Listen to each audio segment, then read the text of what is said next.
SDR news TV ప్రేక్షకులకు నమస్కారం. వార్తలు చదువుతుంది మీ ప్రసన్నారాం. ఆంధ్రప్రదేశ్లో రేషన్ కార్డులు ఉన్నవారికి ముఖ్యమైన గమనిక.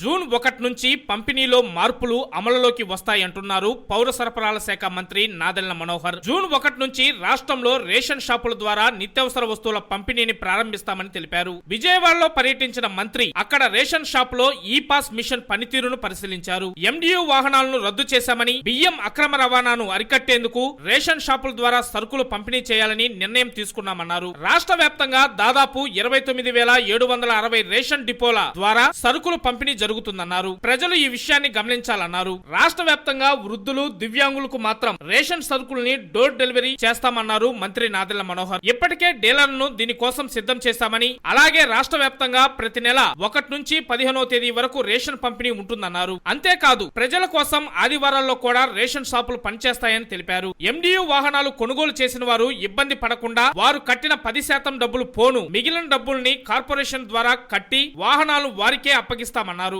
MDU వాహనాలు ఉన్నవారికి ఎలాంటి ఆందోళన అవసరం లేదన్నారు. ఒకవేళ మార్కెట్ లో నిత్యావసరాల ధరలు పెరిగితే కనుక రేషన్ షాపుల ద్వారా సబ్సిడీపై ఆ సరుకులను అందిస్తామని చెప్పారు మంత్రి మనోహర్. రాష్ట్ర వ్యాప్తంగా ప్రతి రేషన్ షాప్ ను ఓ ఫోటో తీశామని, దానిని యాప్ ద్వారా ఆన్లైన్ లో అందుబాటులో ఉంచామని తెలిపారు. రేషన్ షాప్ లో ఉండే ఈ పాస్ మిషన్ కాటా సర్వీసింగ్ ఉచితంగా చేయిస్తున్నామని గుర్తు చేశారు. ఇప్పటికే రేషన్ షాపుల్లో సరుకుల పంపిణీకి సంబంధించి రాష్ట్ర వ్యాప్తంగా ట్రయల్ రన్ నిర్వహించినట్లు తెలిపారు. గత ప్రభుత్వం ఇంటింటికి రేషన్ పేరుతో ప్రజలను మోసం చేసిందన్నారు మంత్రి నాదెళ్ల మనోహర్. ప్రజలకు రేషన్ సరుకుల్ని కేవలం ఉదయం 8 గంటల నుంచి మధ్యాహ్నం 12 గంటల వరకు, అలాగే సాయంత్రం 4 గంటల నుంచి రాత్రి 8 గంటల వరకు మాత్రమే ఇచ్చేవారన్నారు. నిర్దేశించిన సమయంలో మాత్రమే సరుకులు ఇవ్వడం వల్ల ప్రజలు ఇబ్బంది పడ్డారని, ఈ విషయాన్ని గమనించి రేషన్ షాపుల ద్వారా సరుకుల్ని పంపిణీ చేస్తున్నట్లు తెలిపారు. MDU వాహనాల ద్వారా రేషన్ సరుకుల పంపిణీ వల్ల కోట్లాది రూపాయలు దుర్వినియోగం అయ్యాయని ఆయన విమర్శించారు. గతంలో రేషన్ కోసం ప్రజలు పనులు మానుకొని ఎదురు చూడాల్సి వచ్చేదని, ఇక ఆ ఇబ్బంది తొలగిపోయినట్లే అన్నారు. అలాగే రేషన్ కార్డులకు సంబంధించి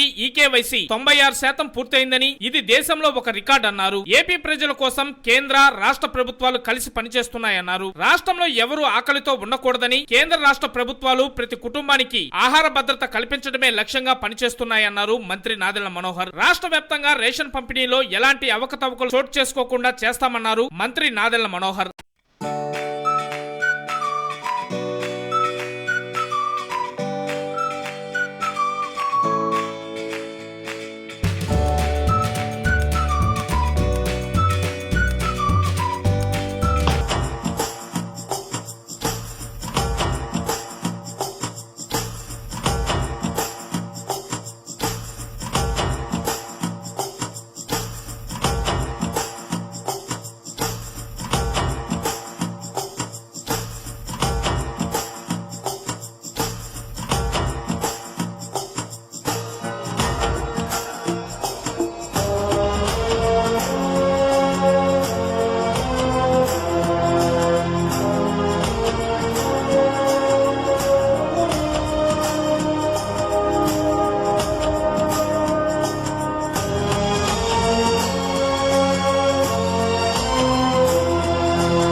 తారీఖు నుంచి రేషన్ షాప్ ఓపెన్ చేస్తున్నామమ్మా.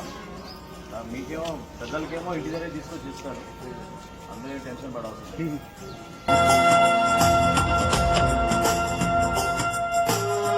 నేను మీకు మాట ఇస్తున్నాను, మీరు చూస్తారు, మొదటి రోజే చూస్తాను, తేడా ఉంటుంది, బాగా పనిచేస్తాను, ఎవరికి ఇబ్బంది పడకుండా క్యూలో లైన్లో నిలబడకుండా ముందుగా వృద్ధులకి, దివ్యాంగులకి ఇంటికి వచ్చి ఇచ్చేస్తారు. మీరు ఏ స్టోర్కి వచ్చినా తీసుకోండి, ఓకేనా?